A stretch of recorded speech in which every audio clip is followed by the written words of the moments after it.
right, everybody, I'm back. It's Robin O'Neill here on Me Reading Stuff. How is everybody today? Let's see what's going on. Let me talk to you a little bit about me.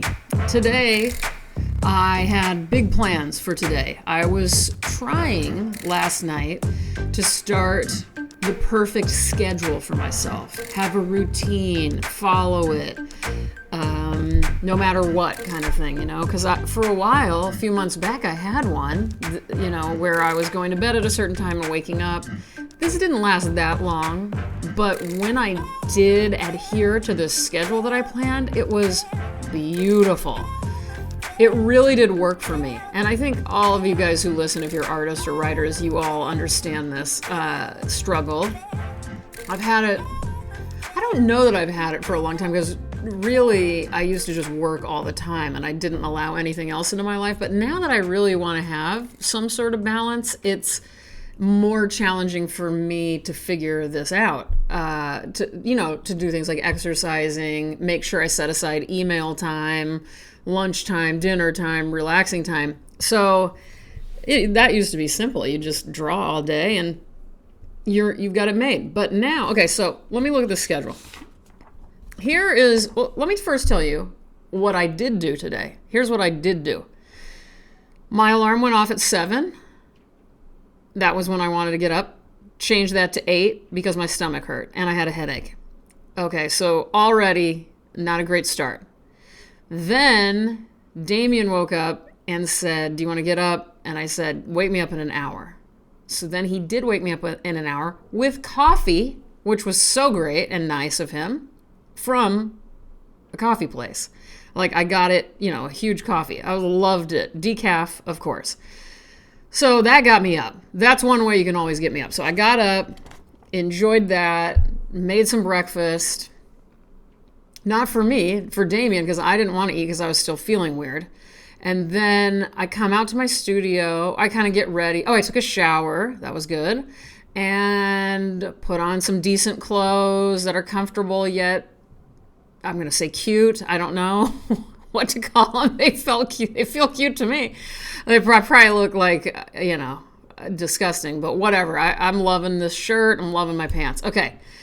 I even put on shoes. Okay, I put on shoes today. That means business when I put on a pair of shoes. I'm like, okay, here we go. Not that means I'm going to go run track and field. It just means something. I don't know what it means, but it's serious business when I put on shoes. So at this point, it's probably only 10:30 maybe, and I'm getting some stuff done in the studio. Not drawing yet, but, kind of drawing. I'm preparing for a show, so I was listening to this short documentary about Guernica and translating Guernica's messages into my own brain and into my own imagery and my notebook and stuff. And it's going well, but I'm only like 10 minutes, not even. I swear I might only be 3 minutes into this documentary. I can check because I still have it here. Let's see. I'm a minute and 26 seconds into this documentary on Picasso's Guernica. So, you know what? Kudos to me, because the notes I have for that minute and 26 seconds are outrageous. You would think that I just watched a 10-hour, film about it. So, anyway, I was feeling good. And then all of a sudden, my body just said, "What is going on?" So I had to go lay down. I went to my yarn room, which is super cute and cozy. And the windows were open. It's a beautiful day, wind blowing in, and I laid on my little mini couch there, and I just passed out. And I think I slept until about 1:30, and then I sort of groggily got up and started to do things, and now it's 3:30, and I'm here talking to you guys. Oh, I did eat an insane bagel. I guess, I don't know if this is a chain or what it is, but in Seattle, there's a Blazing Bagels is what it's called. And oh my God, Damien's introduced them to me. And I've only gotten to eat like 3 of them so far, but I'm going to be making trips just to get Blazing Bagels. It's so good. So anyway, I used some of my fresh tomatoes from the garden. I did the bagel, I did a little cream cheese, and I did my fresh tomatoes with a little black salt on top. And it was so delicious.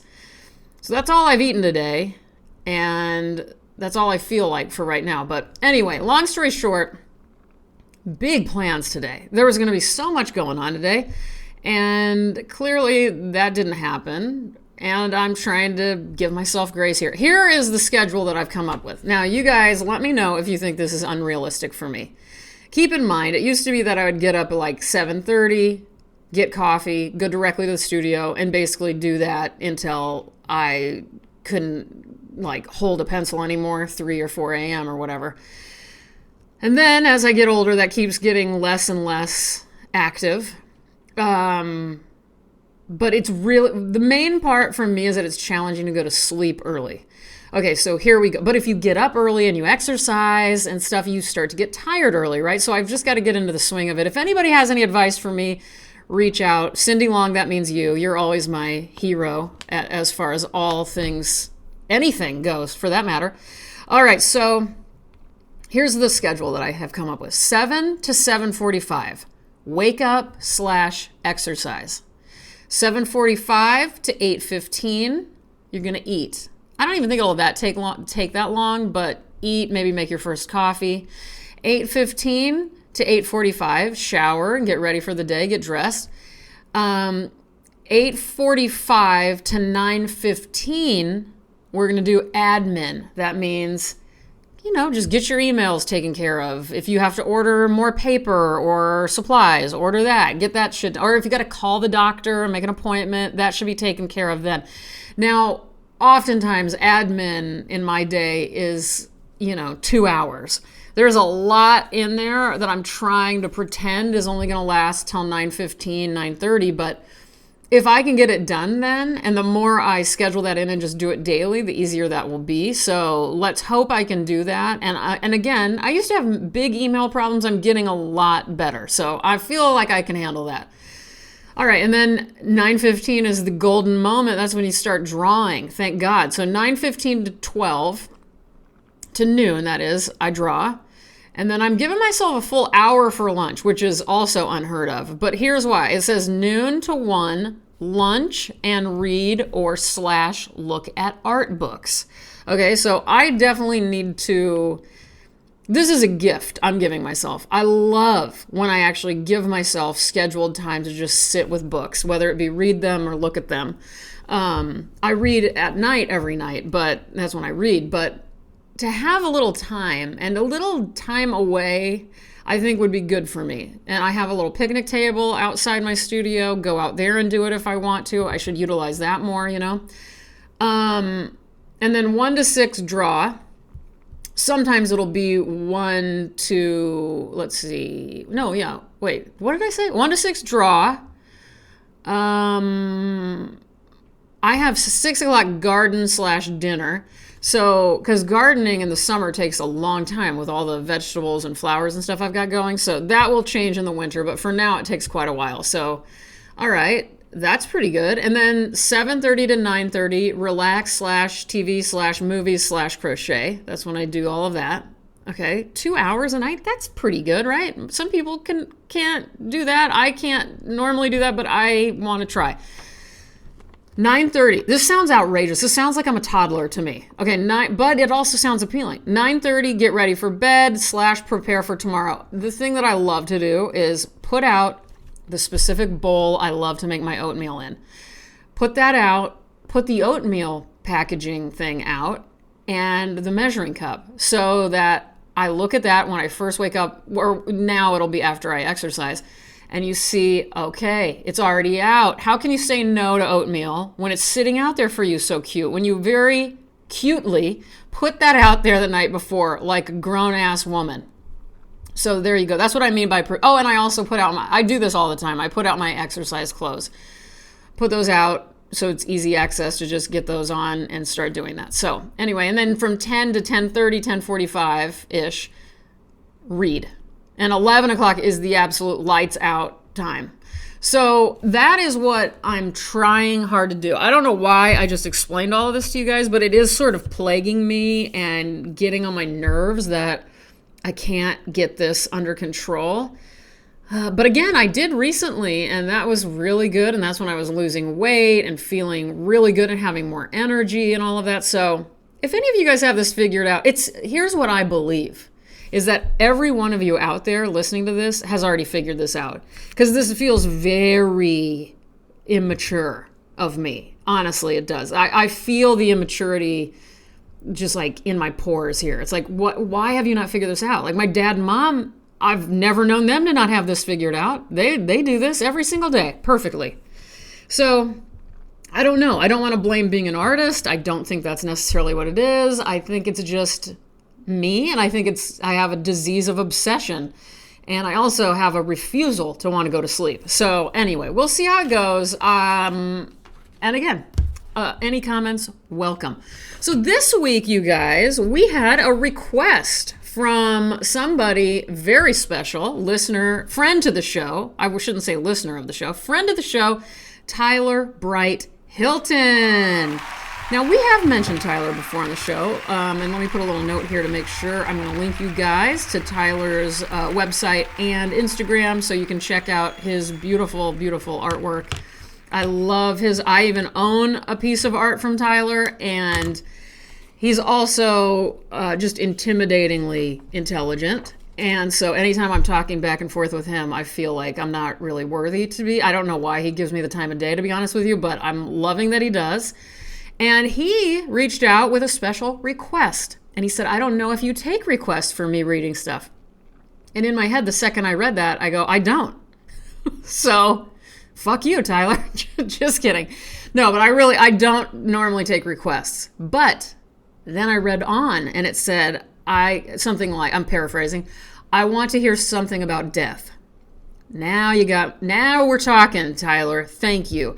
So anyway, immediately a rush of many poems came into my brain, and I thought, okay, this is great. I don't know if I'm going to be able to narrow it down by Thursday. And I ended up narrowing it down, I think, although I have a lot of backups here. So thank you, Tyler, for reaching out with that request. That was a very fun one for me to contemplate all week, so I really appreciate it. And it makes me feel good to know that someone that I respect is still listening to this podcast and, gives a shit what I read on here. So I really appreciate it. So here's what I am going to be reading in the theme of Tyler's request, death. This is from the book What the Living Do by Marie Howe, and it's 1998 it was published, W.W. Norton book. I'm going to put a link in the description so everybody can go buy that at their favorite independent bookseller. And without further ado, I'm reading the title track, we'll call it. This poem is called What the Living Do. Johnny, the kitchen sink has been clogged for days. Some utensil probably fell down there. And the Drano won't work but smells dangerous. And the crusty dishes have piled up, waiting for the plumber I still haven't called. This is the everyday we spoke of. It's winter again. The sky's a deep, headstrong blue, and the sunlight pours through the open living room windows because the heat's on too high in here and I can't turn it off. For weeks now, driving or dropping a bag of groceries in the street, the bag breaking, I've been thinking, this is what the living do. And yesterday, hurrying along those wobbly bricks in the Cambridge sidewalk, spilling my coffee down my wrist and sleeve, I thought it again. And again later when buying a hairbrush. This is it. Parking, slamming the car door shut in the cold. What you called that yearning. What you finally gave up. We want the spring to come and the winter to pass. We want whoever to call or not call. A letter, a kiss. We want more and more, and then more of it. But there are moments, walking, when I catch a glimpse of myself in the window glass, say the window of the corner video store, and I'm gripped by a cherishing so deep for my own blowing hair, chapped face, and unbuttoned coat that I'm speechless. I am living. I remember you. Oh my God. Well, I love this poem. I'm not sure if I am right about this or not, but I think I remember learning that this was written for her brother who died. But yeah, I love this take on death, is thinking about these banal annoyances that we deal with daily as living beings. And it's just what it is to be alive. But yeah, this is a very, also, hello, shout out to the corner video store in this poem, 1998. Love that. There's just a lot I love about this. And also waiting for the plumber I still haven't called. That's pretty much everything. Like right now I'm like, man, why hasn't my optometrist gotten my glasses ready for me yet? Oh, maybe it's because you haven't fucking called them yet and gone and dropped these off to get a new prescription in them, you dummy. Anyway, that's beside the point. I'm going to read my second choice, also for you, dear Tyler. This is Rilke. This is the Duino Elegies. It's a book with both the Duino Elegies and the Sonnets to Orpheus. Edited and translated by Stephen Mitchell. This is a Vintage Books paperback. And I will put a link in the description so you guys can buy it. I don't know. I think a poet, a scholar in poetry would say to me, what are you doing reading this part of the Sonnets to Orpheus? This has nothing to do with death. I don't know if it does or not. Listen, I love this book, both of these books or poems, but I don't know them in a very intellectual way. I know them in a gut way. And I know that I've marked on this page a lot and remembered it when Tyler asked me to read about death. So let's just read it and let's see what we think. This is the Sonnets to Orpheus by Rilke. This is, let me do quick Roman numerals, 27. Oh, thank God I knew that. Okay, 27. Does it really exist, time, the destroyer? When will it crush the fortress on the peaceful height? This heart, which belongs to the infinite gods forever, when will the demiurge violate it? Are we really as fate keeps trying to convince us, weak and brittle in an alien world? And childhood, with all its divining voices, is it later, down to its first root, stilled? The ghost of the transient moves through the open, innocent heart like a summer cloud. As who we are, desperate, driving, we still matter among the abiding powers as a use of the gods. All right, still not sure. Still not sure if that's actually about death, but I know the first one was. I know Marie Howe's What the Living Do was. So I also was so tempted to read Annabel Lee by Edgar Allan Poe, which I have read on this podcast before without any embarrassment. I mean, I love Annabel Lee. And so anyway, highly recommend for those of you that haven't read it for whatever reason. I remember learning it in 7th grade and having to memorize it, which I loved. Do they still do that? I hope to God in regular old public schools, people still have to learn and memorize poems. We had to memorize quite a bit, actually, I remember. But Annabel Lee was one I remembered. I memorized and not performed, but whatever it is, spoke out loud to everybody. The Bells by Poe also. I wonder if we got to choose some of those, though, because that sounds very I think I must have chosen those. And then I also had to memorize a lot of Chaucer, believe it or not. And I remember, I still have that, I could say that in my sleep, some parts of Chaucer. Canterbury Tales. And then, what else? Oh, God, there was something else that I loved that I got to memorize. Some Shakespeare, which I don't remember that well now, which really upsets me. That's somebody, it really makes me mad how little I know about Shakespeare. It's just something that didn't, I don't know, that somehow I didn't, I think people who benefit from a life, in theater, they all know Shakespeare so well. And other people too. But anyway, for me, that just isn't something that's been a part of my life. But regretfully so. So one day, that's something I should take care of. All right, you guys, this has already been 20 minutes. I have only talked to you about my pathetic attempt at being an adult with my adult schedule.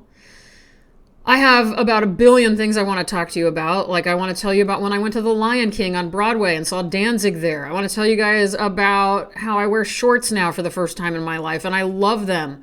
I want to tell you guys about how I just ordered a Kindle, which I haven't gotten yet, but I feel like it betrays everything about me. But then again, I also am so excited about it, I can't even take it. I've also been listening to audiobooks nonstop on Libby. And I love it. I'm finally able to listen to audiobooks. Thank you, Cecile. I'm growing lettuce indoors with a grow light, so I have fresh salads with the best lettuce I've ever had in my entire life. My eyes aren't working. I suddenly have readers, and I need progressive lenses, and I'm kind of loving it. Even though it sucks because it means I'm old, I'm getting old, it also means I can see so beautifully now. And also, all of the fucking readers I've gotten are cool as shit. I highly recommend Privé Revaux, Caddis, and the Sunglasses Museum, or Sunglass Museum. I'll put a link in the description to all three of those things. Muffaletta, olive salad spread, whatever you call that. Awesome. Put it on any sandwich. Enjoy it. Let's see. You guys, that's it. I could go on and on. But anyway, there's a lot on my mind. There's a lot going on. I have limited energy to share with you. Honestly, I wish I could talk 24 hours a day into this microphone, into all of your cute little ears. And then I'd give you a little kiss on the forehead and say thank you very much for being my friend. Let's see. But that's it. You guys want to know, what do you guys want to know? You want to know where you can find me if you're new to this podcast? Well, go to my website, robinoneal.com, or go to Instagram, which is getting increasingly annoying by the minute. Does everybody agree? But I'm ROBYN_ONEIL on there. And what else? The best way, if you want to know how you can support me and this podcast, the best way you can do that is to just hop onto my website, and maybe you want a Me Reading Stuff sweatshirt. Maybe you want a Me Reading Stuff sticker. They're only like $2.50 or $3 or something. Maybe you want a beautiful modelier, my version of a chandelier/mobile. Maybe you want that. Maybe you just want to say nice thoughts about me in your head, prayer-like, and wish me well health-wise. Maybe you want to do that. Those are some ways you can do that. Maybe you can eat a pickle in my honor. Maybe you can put your phone in the other room and enjoy a night free of a smartphone. For me, that would make me feel good to know that you're doing that.